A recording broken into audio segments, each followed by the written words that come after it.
Para sa maraming residente sa coastal areas ng Pampanga, hindi madali ang magkasakit. Kailangan pang bumiyahe, kailangan pang magbangka bago makarating sa pinakamalapit na health center. Kaya nabuo ang konsepto ng floating clinic na kauna-unahan sa bansa. Ang pasilidad na mismo ang lalapit sa mga komunidad na hirap maabot.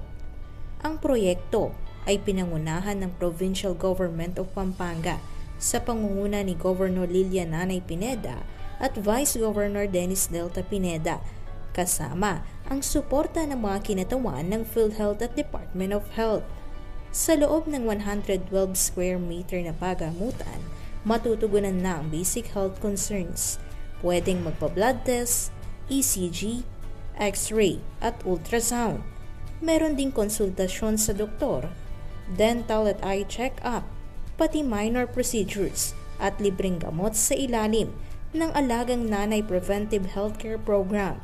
So, di ba, medyo mahirap po kasing mapuntahan yung mga coastal barangays natin. Actually, yun yung project po ni Nanay Pineda po, na nagpupunta sa mga coastal barangay, ang floating clinic. Ang ano po nila is para mapalapit yung services na instead yung mga tao, medyo mahirap po kasi silang pumunta dito sa atin. So, sila na po yung lumalapit po para po dun sa sa mga medical consultations nila. Malaking ginhawa umano ito, lalo na sa mga walang sapat na pamasahe o hirap bumiyahe. Actually, mas mapapadali po kasi mapalapit yung health services natin. So, madali dun sa mga tao natin kasi po, hindi na sila yung pupunta. Kasi iba ang nagiging problem po, di ba? Wala silang pumasahe, hirap silang magbabangka pa sila para pumunta. Yung ibang, sa amin po, yung mga coastals, since mas malapit sila sa ibang town sila nakakapunta. Unang nakinabang sa programa, ang halos 200 residente sa Barangay Malusak sa Smuan. Dumalo rin sa inaugurasyon sina Sasmuan Mayor Catalina Cabrera, 2nd District Representative Gloria Macapagal Arroyo at Nanay Party List Representative Florbel Yatco. Minsan, mahirap na i-access ng mga taga-coastal barangay ang healthcare services. Kasi minan kaya magandang project ito para ilapit ang medical services sa mga nangangailangan. Kaya gusto ko rin namang pasalamatan ang Pampanga Capitol sa project na ito.